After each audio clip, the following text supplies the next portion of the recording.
Hi guys, welcome back once again. Advice for today's is, tuparin nyo ang mga inyong pangako sa ating Diyos Ama kung kayo'y nangangako sa Kanya.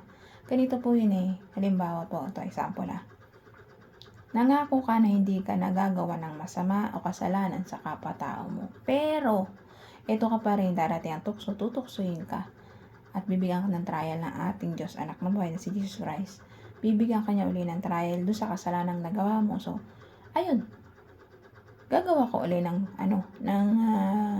kasalanan para sa Diyos Ama. So, nangako kayo na magbabago na kayo pero hindi naman pala. Lahat yun ay pagkukunwari lamang. Diba po? So, ayun po nangyayari, diba? Kapag hindi tayo makatanggi sa mga tukso, so nangako tayo sa Diyos Ama na buhay na hindi magbabago na tayo, pero iyon, sige ka pa rin gawa ng kasalanan, paulit-ulit. So, pag ginagawa po natin yung paulit-ulit, parati po tayong magdasal. Proteksyonan po kayo ng ating Diyos Anak na si Jesus Christ sa mga tukso na lumalapit sa atin, lalo na sa Diyos Espiritu Santo na pumapatnubay at gumagabay sa atin. Ang Diyos Espiritu Santo ang siyang puprotekta sa atin noon. Manalig manampalataya ka lang sa ating Diyos Espiritu Santo na protektahan kanya sa mga pagkakasalang gagawin natin dito sa ibabaw ng lupa. Kapag ganun po ang ginagawa natin, nagdadasal po tayo ng taimtim at nananalig na nanampalataya tayo sa ating mga Diyos, Diyos Ama, Diyos Anak at Diyos Espiritu Santo, nalalabanan natin lahat ng mga kasalanan gagawin natin dito sa ibabaw ng mundo, lalong-lalo na pinapatatag mo ang pananalig pananampalataya mo sa ating mga Diyos. Maiwasan natin mga kasalanan gagawin natin sa ating kapwa-tao. Maging mabuti po tayo. Isipin po natin parati ang kapwa-tao natin na mapabuti at huwag tong mapasama. At lalong-lalo na patatagin mo pananampalataya mo sa ating tatlong Diyos Amang buhay sa langit, tatlong Diyos, Diyos Ama, Diyos Anak at Diyos Espiritu Santo.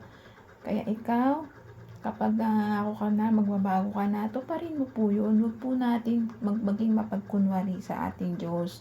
Baguhin po natin yung sarili natin para maligtas. Nililigtas po ng ating Diyos Anak ang ating kaluluwa sa impyerno. Na huwag po tayo doon mapahulog, 'di ba? Ang kwento sa Bible, 'di ba? Yung yung kaibigan niya si Lazarus, 'di ba? Meron doon, 'di ba, siyang amo o pinaglilingkuran. Mahirap si Lazarus, doon siya naglilingkod. Kumbaga parang tigalinis siya doon. Tapos may mayaman doon na sobrang yaman, di ba? So, si Lazarus gumagawa siya ng kabutihan doon sa nagkasakit siya. Tapos yung mayaman, sige lang tapo ng pera niya. So, yung namatay sila pareho, so nakita sila doon sa kabilang buhay. So, yung si Lazarus, kinuha siya ni Abraham. Tapos, nandun siya napunta sa kalangitan. Tapos, ito naman si mayamang, matapobre na amo ni Lazarus. So, siya, parang minamatapobre siya, napakapakan siya, ganon. So, nakita niya si Lazarus na nandoon sa kaharian ni David sa langit. So, dalawa po yun, nandun siya sa impyerno. So, sabi ng mayaman matapobre, tulungan niyo po ako, Abraham, bigyan niyo po ako ng kunting tubig, ako nauuhaw na dito sa aking kinalalagyan. Pwede niyo po ba akong dalahan dyan? Hindi po pwede kasi may malaki pong bangin na namaharang po dyan at dito. Hindi ka makakapunta dyan at kami rin at hindi makakapunta dyan. Sabi na lang ng mayamang matapobre kay Abraham na sabihan niyo po ang aking mga kapatid o kamag-anak na po silang gumawa ng mga kasalanan para hindi sila mahulog dito sa apoy o sa impyerno, hindi namamatay at hindi rin siya matulad sa kanila na nagduro siya dun sa impyerno na alam niya na gumawa siya ng kasalanan sa lupa kaya nandoon siya. So si Lazarus naging isang mabuting tao at naglingkod sa kanya ng tapat, kaya lang ginawa niya, inaltrato niya, sinalbahe niya. Kaya, 'di ba? Kaya si Lazarus napunta doon sa langit. Pero kasi gumawa kasi si Lazarus ng kabutihan. Kaibigan po ni Lazarus si Jesus Christ. Si Lazarus po kaibigan po ni Jesus Christ yan. 'Di ba binuhay siya ni Jesus Christ? Doon, 'di ba? Tapos, yun, pinatunayan Jesus Christ na isa rin siyang Diyos na makapangyarihan sa lahat, na bumubuhay ng patay, nagpapagaling, at nagbibigay ng provide ng mga pangangailangan natin dito sa mundo. Kaya ikaw, ang gagawin lang po natin, hindi mabuting tao dito sa ibabaw ng lupa.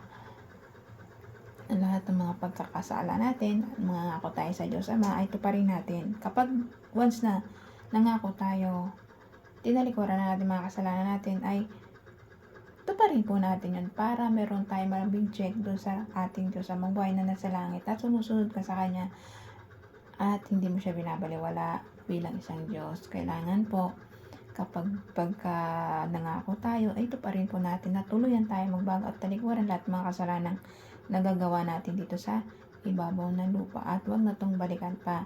Patatagin mo pananalig pananampalataya mo sa ating Diyos Amang buhay na nasa langit para ililigtas tayo na ating Papa Jesus Christ na ating tagapagligtas. Si Papa Jesus Christ ang katotohanan, ang buhay at ang daan patungo sa ating Diyos Ama. Walang miski isa makakapunta sa Diyos Ama in the judgment ng ating kasalanan kundi si Jesus Christ lang. Kailangan po natin kilalanin ang ating Diyos Anak na si Jesus Christ para makarating tayo sa Diyos Ama na makakapagligtas sa atin na si Jesus Christ. Kapag gumagawa tayo at kilala natin si Jesus Christ na ating Diyos Anak na buhay, na dito na buhay na umiinag o kumbaga hanggang ngayon siya yung Diyos na buhay na anak ng Diyos Ama na si Jesus Christ na pumapatnubay gumagabay sa atin. Dalawa yon, kasama ang Diyos Espiritu Santo na pinapatnubayan tayo sa araw-araw na ginagawa natin dito sa ibabaw ng lupa. Kaya ikaw habang maga pa, habang may pagkakataon ka pa, magbago ka na po. Kaya't hanggang dito na lang po ang advice. Ingat po tayong lahat and God bless.